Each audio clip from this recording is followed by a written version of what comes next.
दोस्तों, भोले भंडारी आज दिनांक 14/8/2020 मैं मंगल आज फिर मैं आपके सामने आया। परमात्मा का जैसा हुक्म। देखो दोस्तों, सबसे पहले तो मैं ये साफ कर दूं कि परमात्मा की इच्छा सर्वोपरि है, वह हमेशा अच्छी है। यदि हम अपना काम करते रहें तो परमात्मा की इच्छा में आनंद ही आनंद है। आज हम इस चैनल पर अभी बोल रहे हैं, छोटा सा चैनल है, छोटे से हम आदमी हैं, थोड़े से सब्सक्राइबर हैं। जो कुछ हो रहा है अच्छा ही हो रहा है। कौन जाने किस चीज़ का क्या अर्थ है, उसमें क्या अच्छाई है। आज का हमारा विषय जो हमें परमात्मा ने दिया, वह जो रोज़ाना दे देता है कि मंगल ये लो, आज तुम ये बोलो, ये कंटेंट्स हैं, हम उसको आपको सुना देते हैं। कोई सुने या नहीं सुने, बहुत से सुन रहे हैं।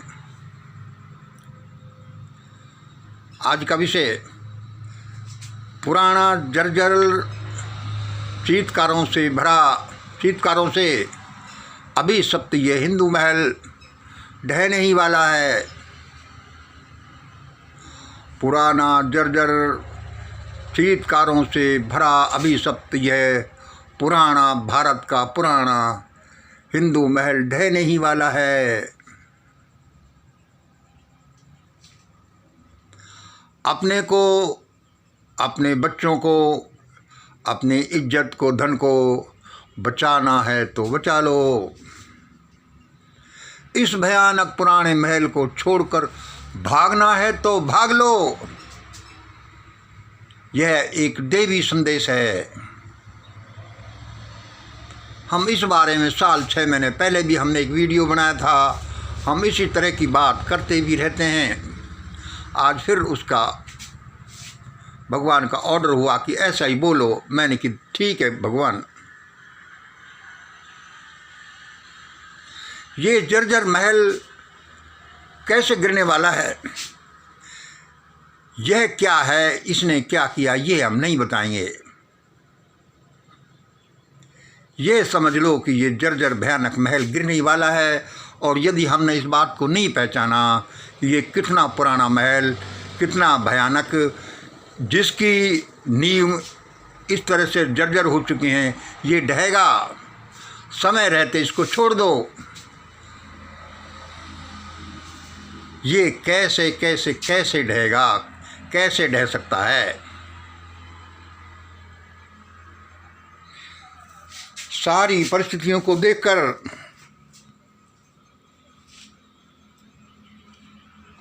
डायरेक्ट हम ये कहेंगे कि यहाँ पब्लिक रिवोल्ट हो सकता है। अब इसमें डिटेल बताने की जरूरत नहीं कि पब्लिक रिवोल्ट क्या होता है। फ्रांस की क्रांति को देखो, यहाँ बैंकिंग सुनामी आ सकती है। बैंकिंग सुनामी से सारा जो रिवोल्ट है वो ट्रिगर हो सकता है, होगा। यहाँ एक्सटर्नल थ्रेट है, यहाँ मिलिट्री कूप हो सकता है, यहाँ भयानक तांडव हो सकता है। वह सारा ही हो सकता नहीं, होगा, क्योंकि परमात्मा को इस भयानक जर्जर चित्कारों से अभिशप्त इस महल, इस पुराने भारत के हिंदू महल को गिराना है, ढहाना है। क्योंकि यदि ये नहीं गिराया गया तो ये ज़्यादा लोगों को नुकसान पहुंचाएगा। यह महाभारत भी हो सकता है और महाभारत होगा। यह आज का महाभारत का स्टेज है। इसमें 3 पार्टियां होंगी। ये जो पुराने श्री कृष्ण वाला महाभारत हुआ था, उसमें तो कौरव पांडव 2 पार्टियां थी। श्री कृष्ण उसके नायक थे। इसमें 3 पार्टियां हैं, इसमें है A, B एंड C। ज़्यादा डिटेल में नहीं जाएंगे, फिर तो कई घंटे इसमें लग सकते हैं। इसमें होंगी 3 पार्टियां, एक कौरव होंगे, एक पांडव होंगे और एक है, इसमें से एक है जो कुछ कौरव हैं कुछ पांडव हैं, एक झुंड है जो कभी कौरव है कभी पांडव है। उनको ये समझ में नहीं आता कि वो कौरव हैं कि पांडव हैं।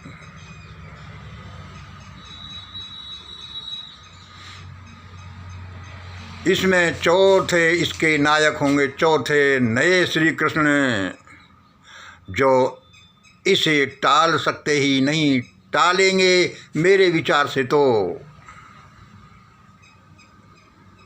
वे अब आएंगे। वे तब प्रकट होंगे जब उन्हें पहचान लिया जाएगा, और वे वैसे ही प्रकट नहीं हो जाने वाले। देखो, ये हमारे सारे एस्टीमेट है, ये परमात्मा ने हमें बताया है, हमारे अपने रिसर्च से भी निकाला है, सारा इसका लंपसम है।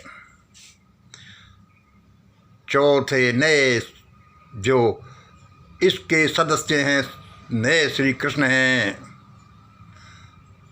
वह इसको टालेंगे भयानक नुकसान को, लेकिन तब कब टालेंगे जब काफ़ी भयानकता हो जाएगी, या शुरुआत में ही।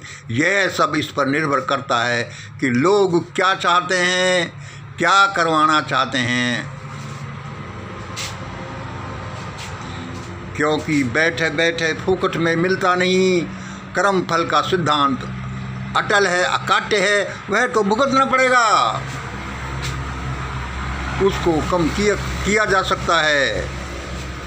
इसलिए क्या हुआ कि वह जो भयानकता किसी भी रूप में आएगी,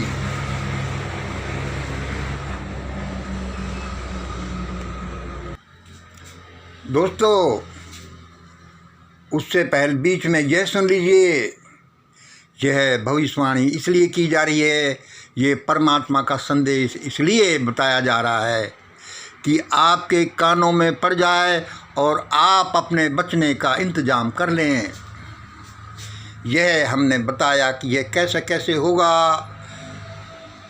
और इस महाभारत में कितनी पार्टियां होंगी, वो कैसे कैसे अपना काम करेंगी। भाई, तुम ये तो कह रहे हो, परमात्मा का संदेश बता रहे हो और अपने रिसर्च के रिजल्ट बता रहे हो, और तुम्हारा अंदाज़ा पता नहीं क्या क्या, लेकिन हमें तुम बताओ कि इसका आधार क्या है।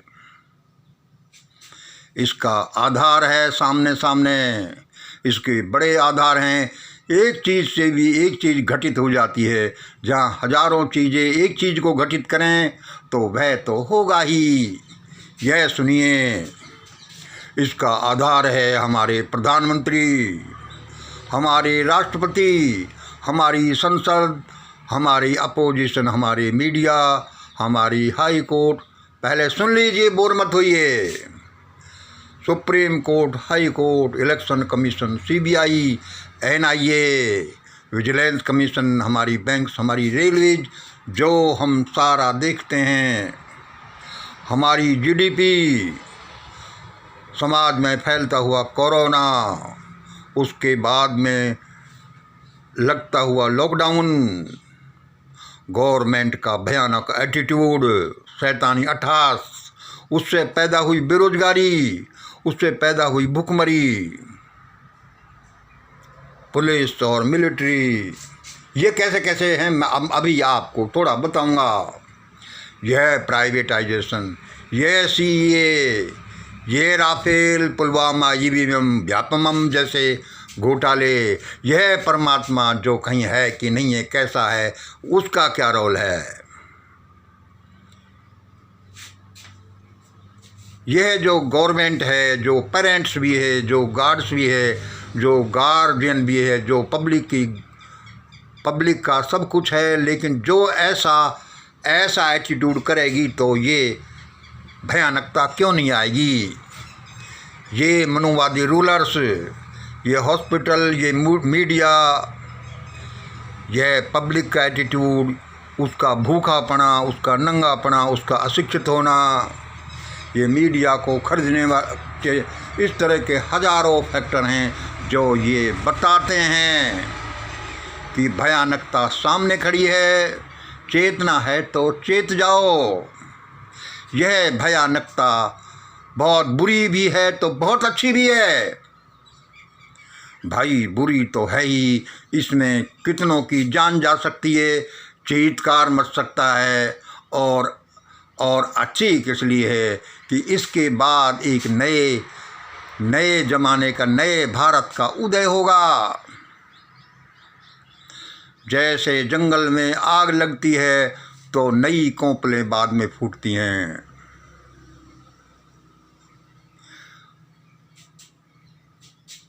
यह ईश्वर की दुनिया है। लेकिन हम क्या समझते हैं, बड़े बड़े हुक्मरान क्या समझते हैं, अरे ये तो हमारी दुनिया है। पब्लिक में कोई अच्छा खाना पीने लगा, पैसा, नौकरी, अफसर बन गया, अरे ये तो मेरी ही दुनिया है, मैं ही इसका स्वयंभू हूँ, कोई क्या करेगा। परमात्मा हर एक चीज़ को अच्छे के लिए करता है, वह चीज़ ऐसे ही नहीं घटित हो जाती। ये जर्जर महल ऐसे ही नहीं गिरेगा, इसकी बहुत ज़रूरत है। भयानक नुकसान उठाने के बाद में भी ये बहुत अच्छा सिद्ध होगा। आपको हमको दिखे कि नहीं दिखे कि देखो अंग्रेज आ गए, उन्होंने किया, लेकिन उनको परमात्मा ने भेजा कि अरे इन बेवकूफ़ लोगों के पास जाओ, इन बददिमाग लोगों के पास जाओ, इनको बचाओ, इनकी औरतों को, जिनको ये खुद जलती चिताओं में डाल रहे हैं। बचाओ काशी में से, जहाँ ये कुछ ठेकेदार लोगों को करोड़ से काटने का सिस्टम चला दिया है। इनके लिए बराबर का हक दो, बराबर के अपराध के लिए बड़ा यूनिफॉर्म सिविल कोड बनाओ। जाओ तुम, ये परमात्मा का था जिसने उन्होंने यहाँ भारत में भेजा, क्योंकि उसका भी तो दुनिया है। हमको बुरी लगे, कोई ठेकेदारों को बुरी लगे तो कोई क्या करे।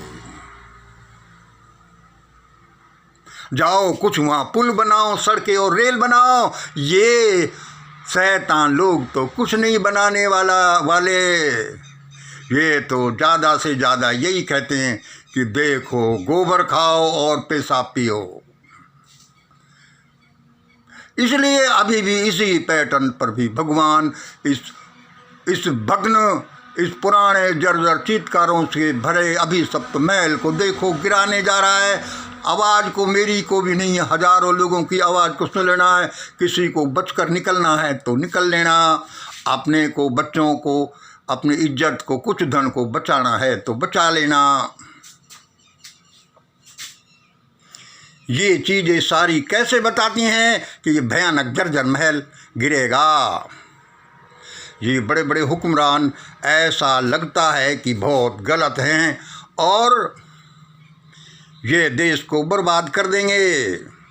यह देश को बर्बाद तो कर ही रहे हैं पागलपन का व्यवहार करके, लेकिन ईश्वरीय आदेश से ये अच्छा भी कर रहे हैं कि अरे भाई हुक्मरानों, जल्दी लूटो, जल्दी संसद को कब्जे में करो, अपोजिशन को भी खरीद लो, मीडिया को भी खरीद लो, ये सुप्रीम कोर्ट को भी खरीद लो, ये इलेक्शन कमीशन को भी खरीद लो, ये सारे बैंकों को तहस नहस कर दो,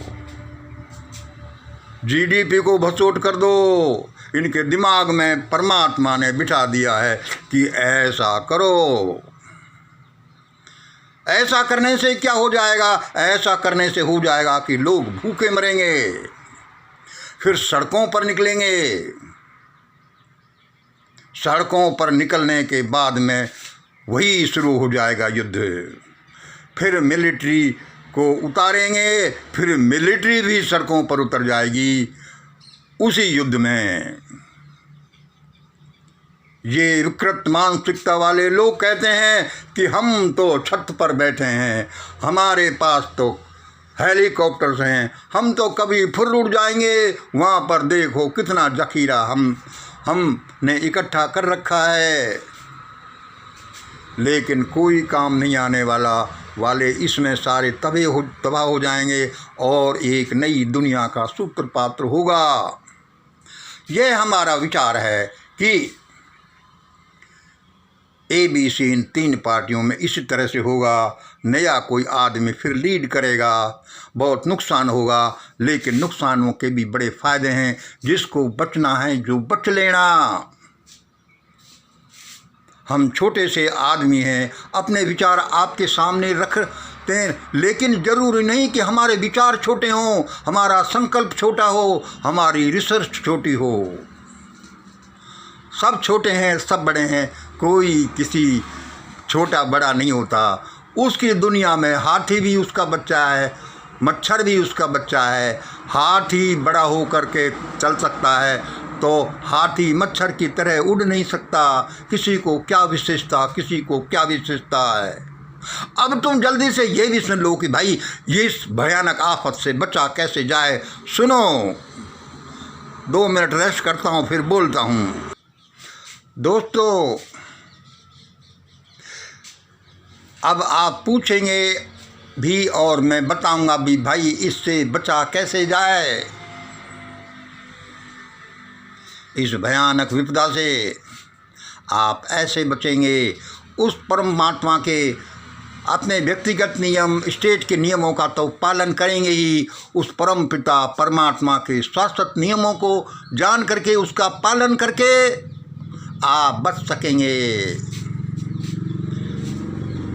मेरे विचार से जो मैंने बताया देख लो, सुन लो, कैसे बचेंगे। हाँ, ये लिख रखा बचने के उपाय।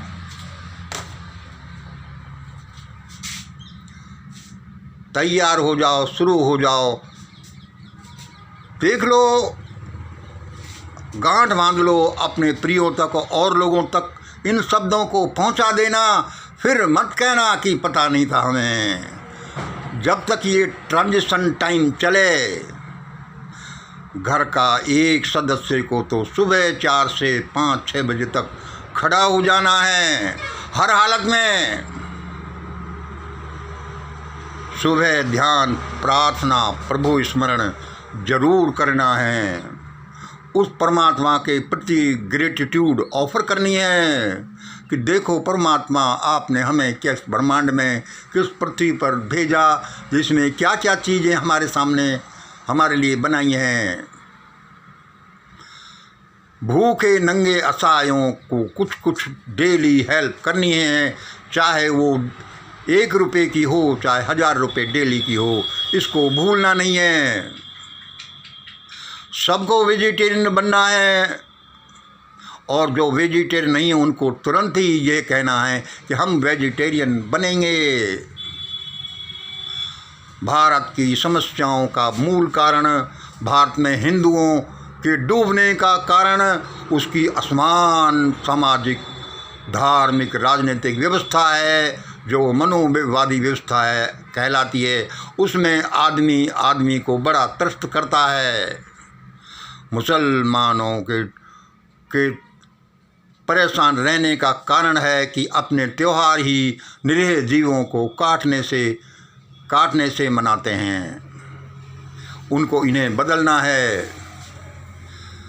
ग्रेट इंडिया फार्मूला 30% + 50% + 20% = 11 और 15 को मानना है। इसमें बहुत सी चीज़ें शामिल हो कि हम हर एक को न्याय, स्वतंत्रता, बंधुत्व, समान अवसर देते हैं। अपने पास साल 6 महीने की खाद्य सामग्री अवश्य रखिए। इस महल से तुरंत बाहर निकल जाइए, बचना है तो। मैं अपने उच्च मनोवादी भाइयों को सलाह देता रहता हूँ कई बार कि दोस्तों, समय की नज़ाकत को समझो और इस मनोवाद की जलती चिता को मत पकड़ो। इसको पकड़े रहने से आप लोग भी जल भुन जाएंगे। इन कर्णधारों का क्या है, ये तो तैयार बैठे हैं फुर्र होने के लिए। यह जो और कुछ बचने के मैंने जो उपाय बताए हैं वह डिजाइन किए हैं मैंने बड़ी मेहनत के, दशकों की मेहनत के साथ, वह सारे इस मंगलम श्री यंत्र में हैं। श्री यंत्र जो एक विज्ञान का नाम है, जो एक सिद्धांत का नाम है, जो बहुत चीज़ का नाम है, जो कैसे चीज़ों को फलीभूत करता है, कैसे इस ब्रह्मांड को चलाता है और कैसे इसमें पॉइंट्स लिखे गए हैं। महान भारत आंदोलन, the world family movement, divine rule, ये ईसा मसीह का गोल्डन रूल है। भारत को सारी तरह की सामाजिक, आर्थिक, राजनीतिक, शैक्षिक, धार्मिक न्याय देने के लिए 30% प्लस 50% प्लस 20% इक्वल टू 11 और 15 ग्रेट इंडिया इक्वेशन है। वेजिटेरियन होना, 10% इनकम ने 10 नहीं तो 2 से 2% ही ज़्यादा दो, और सुबह का जो है अर्ली सत्कर्म करना, सुबह का अर्ली मॉर्निंग में खड़ा अवश्य होना, कम से कम परिवार के एक सदस्य को ध्यान, प्रार्थना, प्रभु स्मरण करना। नाम में ही बरकत है। यदि आप जैसे आप बोलते हैं कि महान भारत आंदोलन, डेली आप इसका हम विज्ञान बता रहे हैं, डेली आप इसको देखेंगे भी तो आप समझेंगे कि भाई महान भारत का क्या मतलब है, हमको भारत महान बनाना चाहिए। फिर उसको समझेंगे, फिर ऐसी एटीट्यूड रहेंगे, फिर ऐसा काम करेंगे।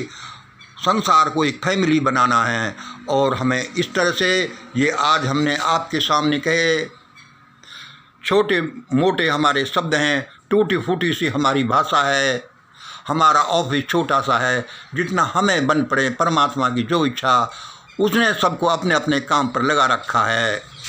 हम आपको बता देते हैं, हमको बड़ी प्रसन्नता होती है, और हमको बड़ी प्रसन्नता इससे ज़्यादा इसमें होती है कि लोग कैसे रिएक्ट करते हैं, क्योंकि ये हम सब उन्हीं के लिए तो करते हैं, अपने लिए तो है ही उन्हीं के लिए भी। इसलिए दोबारा सुन लो, ये पुराना जर्जर चीतकारों से भरा अभी सप्त ये भारत का हिंदू महल ढहने ही वाला है।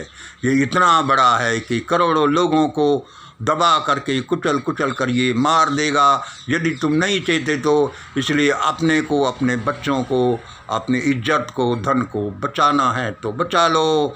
ये सारी चीज़ें हमने आपको बताई, कैसे कैसे किस रूप में आ सकते हैं। और ये जो इन लोगों का दिमाग खराब हो रहा है हुक्मरानों का, ये तो भुगतेंगे ही, ये हम बोलते रहते हैं। आज इतना ही। जय हिंद, जय भारत।